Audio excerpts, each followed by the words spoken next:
Today we're going to talk about extended maceration. Maceration is simply keeping the skins and seeds of the red grapes in contact with the juice in order to extract color, tannin, and other flavor elements and aromatic elements that are stored in the skins. The primary reason you do an extended maceration is really to soften tannins. It's a little non-intuitive to think leaving the skins and seeds in contact with the juice for an extended period of time will soften the tannins, but there's actually a phenomenon where you are increasing the amount of tannins that are in solution in your fermented wine. What happens is it grows over time, and those are what's called short-chain tannins. But over time, those short-chain tannins link up into long-chain tannins, which become softer and ultimately can even precipitate out of the wine, yielding a wine that has more of a velvety mouthfeel with lower perceived tannins than the wine had even a week or two before that. Oh, too good to spit. Yum. When making a red wine, you typically press at dryness. That is, the yeast have eaten all the sugar. You've extracted color and tannin into the wine. You can press the wine now to barrel, and hopefully you're going to have a good combination of color, flavor, aromatics, and tannins to age your wine. However, there are sometimes where you want to press earlier. It's also called pressing sweet, where there's still sugar left in your fermentation. Typically, you do that when you want to enhance color, you have enough tannin in your wine already, and you want to make sure that there's some excellent integration between the wine and oak if you're using new oak.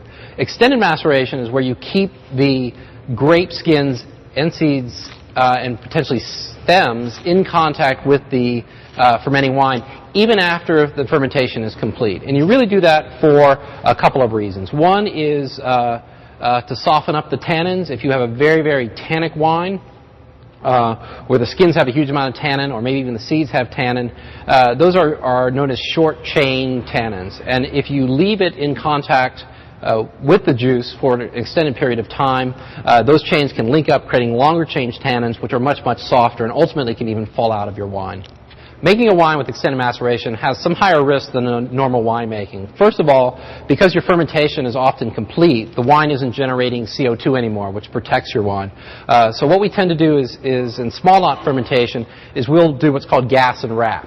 We will put a lid on the fermenter, we will put plastic wrap all around it, and then we will gas it to make sure that the cap is protected against oxygen.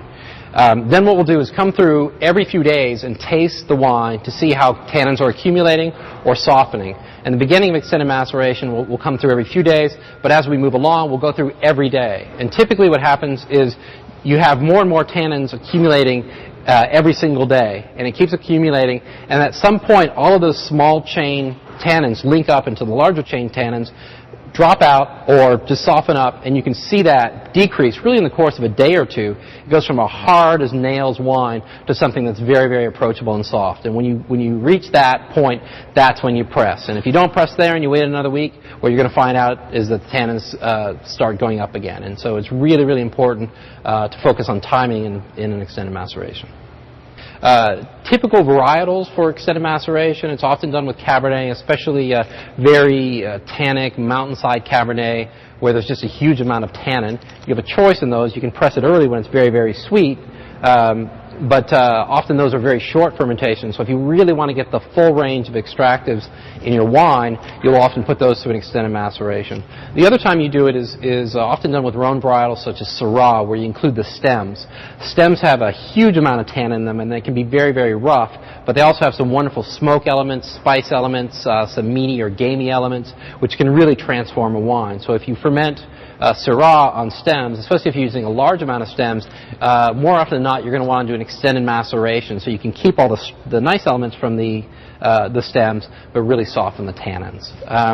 Extended maceration isn't for every wine. You can often lose some color, and you also can lose some of the fruitiness. So often what people will do is combine. Perhaps if you're doing 3/4 of your wine where you're pressing it at dryness or sweet, you might press a quarter of it when you're done with extended maceration and blend those together.